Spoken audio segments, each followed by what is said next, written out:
Still tying up loose ends, making sure all of the stuff is even and whatever, like everything has the same different variations basically. So like if you go to the shop, right, and then say like the bandana, so like there's the black and white, or the black and blue, and then the white and blue, and it's the black and pink, and then the white and pink. So you got to go through the black and white, and then the white and black. Yes, exactly. So you have to go through and make sure that all of the different things have the matches and everything. They go like all of these have one. I know I missed one, so I gotta finish that because that's the well actually did I do the red ones too?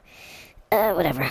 But it might be the red ones and then the what you call it, the light purple one. But anyway, I was thinking about this other thing. So yeah, there's the black one, there's the purple one. So I don't have the light purple one, and okay, I did do the red ones. Okay, so this is the light purple one. I knocked that out first. But anyway, and then these bags I have to finish doing too, and I don't really care for the bottom. Well, it's not bad, but it could be better. Could be better. Yes, let's fix that first. Or was I doing a different one? Maybe I was doing a different one on it. I don't know. But I was thinking about this, right? And because I'm on another. There's some people that are on a different level with things spiritually and I don't know what you would call that. Not so much like religiously, but definitely spiritually. And as far as books, Bible study, and things like that, people are on a different level. It's because you grow, you progress, and some things, the old stuff, it don't answer the questions. The questions evolve because like people give you old answers based on crap that they were handed down. They never did any research on it or nothing. You just repeat stuff. It's not good enough anymore. It's not cutting it for some folks. I mean, if that works for you, go ahead, do your thing. But for some folks, that's crap. It's crap. It's not gonna work. I'm not sorry. I'm sorry that that's what they believe and whatever. But everybody gotta do something. Everything is something to do. So whatever. Anyway, here's the point. What I was getting to the bottom of was the whole death of Christ thing. So check this out. Right off the bat, we all know that nothing dies. No one ever dies. It's just energy. You keep going.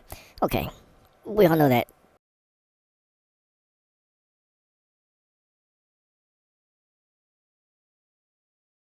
All energy is a spirit. So we all know that, like, okay, so there's a conscious being, right, the conscious side, and then there's non-conscious spirit, right? And then that you put those two together, you have that conscious spirit being. That's what you get. If this is a pure consciousness, and this is the Holy Spirit, but you pull out the one spirit. You express things one spirit at a time.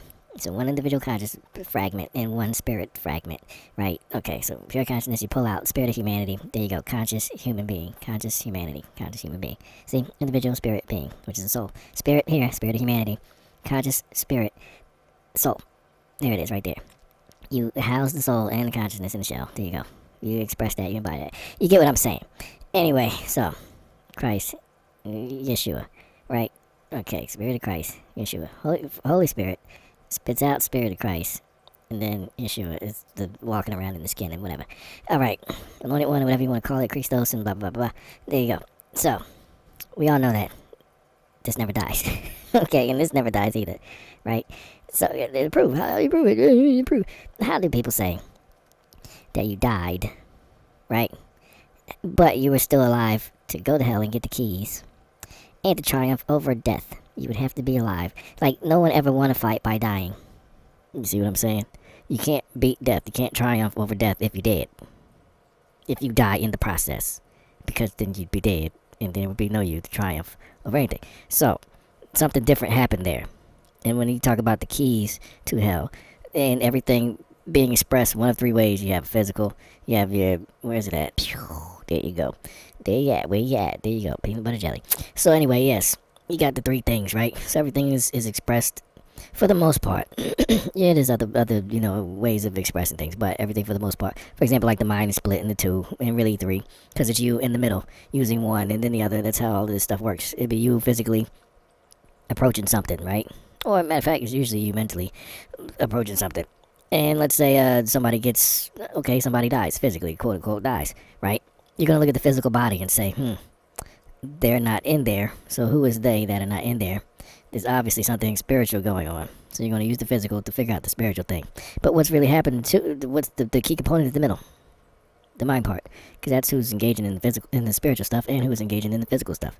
Is that mental part. So, like, okay, we know these things. For some of us, some of us is on that level. Other ones are just like, no, he died and came back like a zombie. No, this, what, no. And I'm not being, yes, it's being funny, but I'm just saying, just level up, folks. Let's be real about some stuff. I mean, we can all, yay, read the stories and blah blah blah blah. Yes, it was entertaining. It was great to raise, raise people on, like elevate them. But to where? To what level? And then where do you go from that level once you get there? Once you are raised, where do you go from that level? Okay. So folks that are on that level, that have been raised to that level, you're still looking up and you're like, I ain't at the top yet. There's still more to go. So what's up there? How do we get up there? There you go. So to understand things like, yes, there's a physical key to death, physical key to hell, frequency to it, and all this other stuff. There's a mental key, and the mental key is two things. You're going to approach it logically by what you see of it, physically or tangibly, what you can grasp, that you can see tangibly, physically. That's how the logical part works. You assess what you tangibly, physically see. One or the other. If I talk to you about a banana, you can't physically see it, but you can tangibly grasp it. It still makes it that manifested thing, right? So yes, from the manifestation, from the manifested level, is how you approach it and can grasp a thing. So when it comes to death and hell and heaven, for that matter, what is that physically or tangibly? The concept of it, the reality, the thing that becomes the reality of it. What is that? To different people, everybody's different. Ultimately, if you really want to go there, then you can get into the spirit of God stuff, and the spirit of God is just the energy of my will is divine. So who's the actual individual who's using the will is divine energy and creating a physical place? I get into the whole what's heaven built out of and where was it built type of thing, conversation. You can picture yourself in the woods, right? So there you are in the woods, right? Trees all around you, for however many acres, however many miles or whatever, right? Woods. You can put mountains out there if you want, in the distance, whatever. You can Bob Ross the whole thing up, put some happy trees and whatever, the happy little lake and whatever you want, but happy little, when you paint, you make that. Yeah, it was always relaxing, I don't know. And then you beat the devil out of it. So, yeah, just beat the devil out. But, so you're there in that woods, right? To make a house, you either bring in resources, and you build with that, or you clear the land that's there. You are in a place. You are in a space. Everything exists in a space, right? Since you're conscious, here, you're going to have a perception of the space. You're going to assign some spiritual energy to the space, and then that will manifest physically or tangibly. You will have that concept expressed, right? This here is the concept. You will express it. This is the one that's conceiving the whole thing, right? So, trees, lumber, supplies, right? You can see it here. Well, the resource, that's the spirit, the energy right there to do that. But this is how it actually is built. Where it is built, this is the space here, time and space. Same thing. Those are the things where you embody stuff. That's where the bodies come from. Souls and the bodies. That's all that the manifested part, the physical, the earth part, all of that. You can see it. Okay, so you're in the woods. You're going to use either the woods to build your house. On the ground, that is the woods. There's space outside of the woods. Because if you get the resources from outside of the woods, then you went to the Lowe's that's just outside of the, on the edge of the freeway, which overlooks the forest, the woods, right? Or the Home Depot.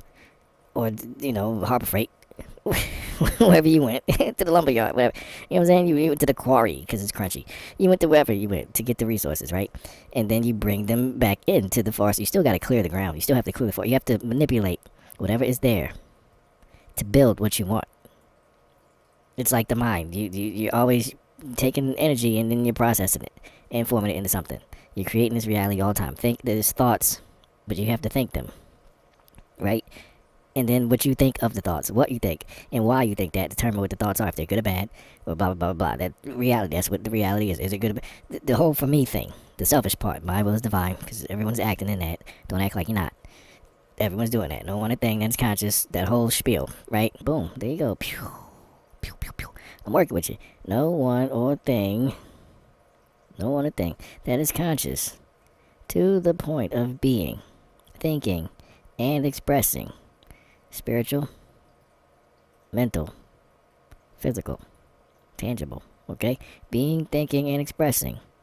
No one that is conscious, no one or thing that is conscious to the point of being, thinking, and expressing does anything unless what is done offers them an experience of knowing, not thinking, not an experience of feeling, not an experience of wanting, not, anything, no, knowing, without a doubt, concrete, no, unshakable, unbreakable, boom, concrete, this is what it is, the undivided, the pure, the divine, the holy, there it is, knowing, which is a conscious thing.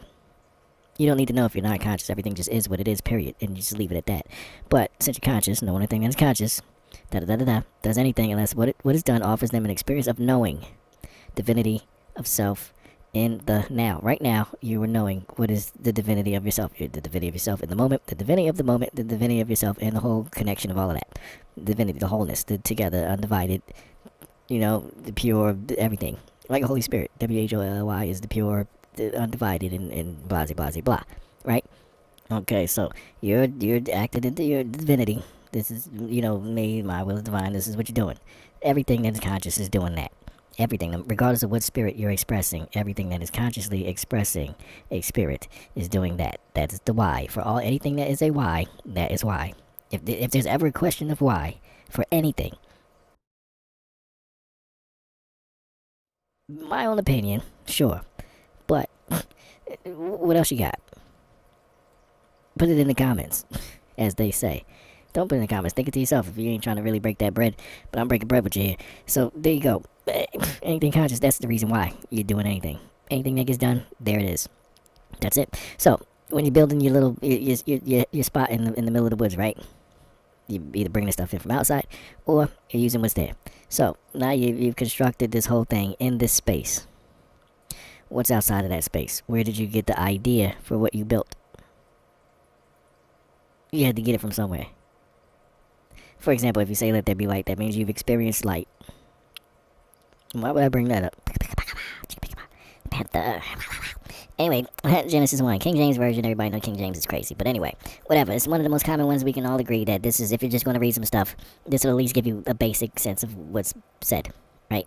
King James, was it right? His ruled, what was that? Well, on fire. Well, on fire, son. On fire. King James the First ruled England from 1603 to 1625, the period during which he authorized the translation of the Bible that bears his name, with the final King James Version, KJV, published in 1611. Englishmen ruled England. That's why in there, instead of Adonai, you have phrases like, my lord. My lord. Yes, because he was English and that's what they say. So, there you go. You want to read the rest of that? Here's your, yeah, go ahead. Show more, shall we? Sure. Did you get all that? Yeah, I'll do it for you. He commissioned a new translation in 1604 to unify the Church of England and settle religious disputes, bringing together 47 scholars for this massive project. Key details: reign. King James I became King of England in 1603, uniting the crowns of Scotland and England. Bible Project. At the Hefty Court Conference in 1604, he approved the creation of a new, authoritative English Bible. Publications. The completed translation, known as the Authorized Version, or King James Version, was published in 1611.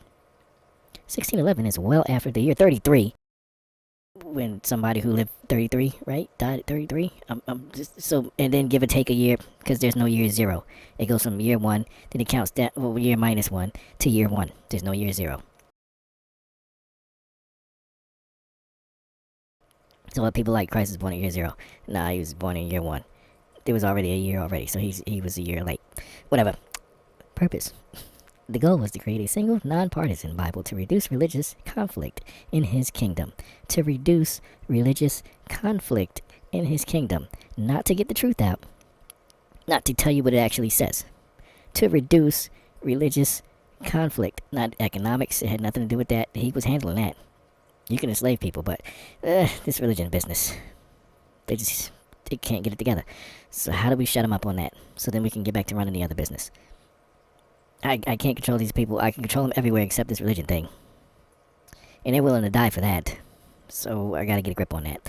Some scholars get in here. 1611, let's do this. Boom, bang that out. Get that book, put in what's good and take out what ain't. For the business of us controlling and reducing this religious conflict that we have. It's funny because I wondered, well, I'm not even, whatever. Abrahamic religions. If you look up Abrahamic religions, you understand Abraham had kids. Right. He had Isaac and he had Ishmael.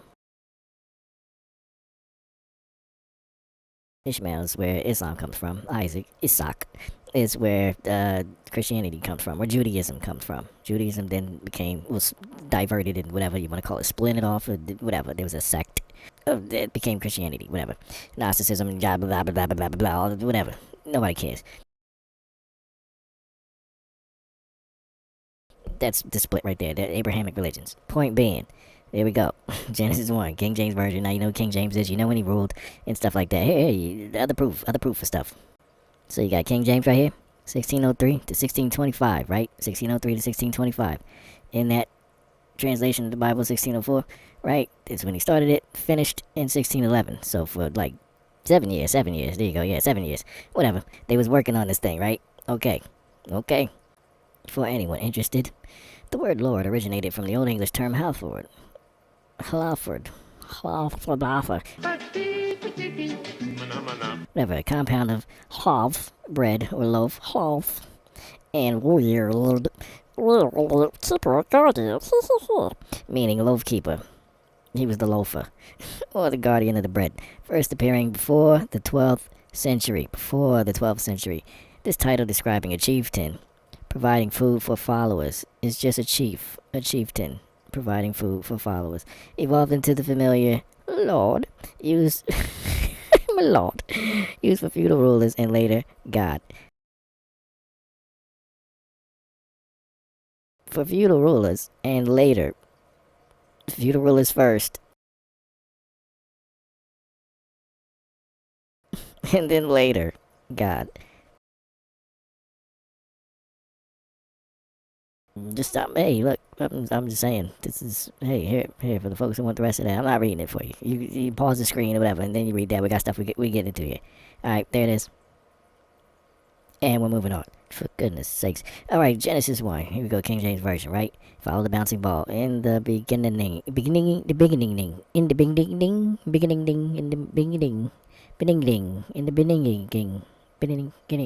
yes, yeah. In the beginning, God created the heaven and the earth. If you know what that is, you're a G. Alright, and the earth was void and without form. And the earth was without form and void. There you go. Some say void and without form, void, whatever. And darkness was upon the face of the deep. And the Spirit of God moved upon the face of the waters. And God said, "Let there be light," and there was light. In the third part, let there be light. So, there's something that was there existing. Spirit of creation. First, the Spirit of God. So, my will is divine, and I'm going to create. What am I going to create? The heaven.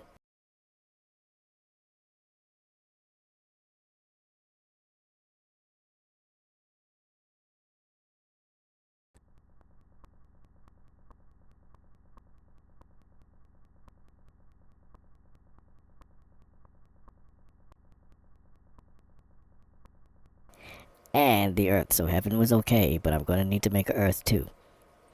Quick question for all the heaven folks. Is heaven perfection?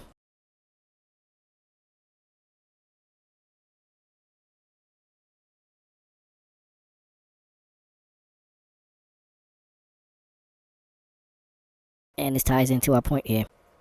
This gets back into our point here. How we're talking about, the divinity part, and then the people with the hey, this is why you do stuff, because it's offering you your divinity of yourself right now, in the moment, right now. What you do offers you that, and everyone's basing everything off of that. What everyone does is offering them that right now. Whatever you're doing, this is what's happening. If you are creating the heaven and the earth, you're doing it for yourself. If you do that so that everyone else can be there, it's because you want everyone else there, because that gives you this. But it's out of love. What do you mean out of love? Please explain how that is not this. I would like to hear it. Because of chemical emotion in your brain, because you don't have a brain, because you're spirit. You don't have a body. So you can't have chemical. So then that love must be bigger. Where did you learn this thing from? Especially if there's no other people that exist when you're creating all of this stuff. If it's just you there, right? And the three of you, or whatever, however you want to break that down, or whatever. If it's just you there, first of all, who are you talking to when you say that? They'd be like, second, what is light that you know the word of it that you're going to speak? Let's have some of that stuff. That thing that I know what it is. So obviously you've experienced it somewhere before. Why?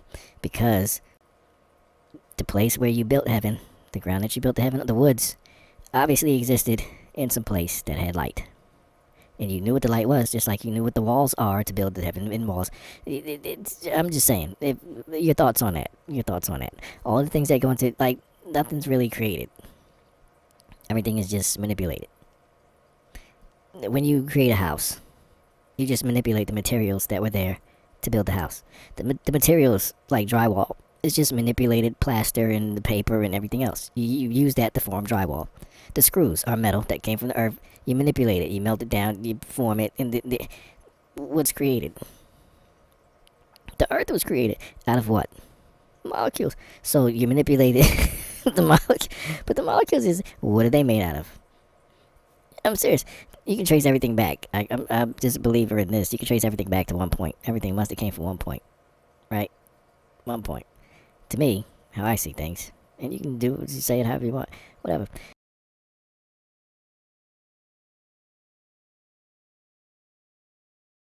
Being, you can't get past that. Everything is some form of being. It is. Everything is some form of being. Since we're here, in the raglan shirt, in the good old raglan shirt, raglan. Yes, in the good old raglan shirts. Right there, it says it right there for you. Just a thing, I mean, like, all the stuff I came to on my own conclusion. You know what I'm saying? I haven't looked into, like, any gurus and blah, blah, blah, blah.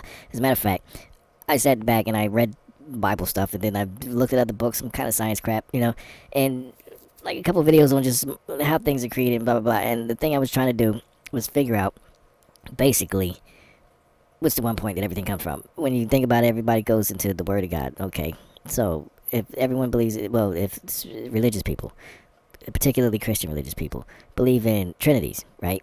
Everything is a trinity. That system makes sense to me. That system, after looking into it and studying it, that system, a system of three things, that makes sense to me. This here computer does not make sense to me. But that system of three things, that makes sense. I was just moving the clock over so I could get it out of the way but still see the numbers, because it's at 14 minutes right now and I only got 15 minutes to talk in this one video, in this video clip. Alright, but this here, in the system of threes, there is, to me, there is that being, which is the whole spirit, the whole thing, the whole complete thing. That's a solid form, and it's two things, which is the verb of being, to be something, and then the noun, the being that is doing the verb, being something. Okay, there you go. Beings. That's what it is. It's being, every and all types of beings. There it is. It's the fullness, everything, the holiness, using itself to be one fraction of itself at a time, so it can know itself one little drop at a time. Makes sense to me. To me, my own opinion. Think what you want. But God, look at God. But God, yeah, okay. We can but the God, by God, okay.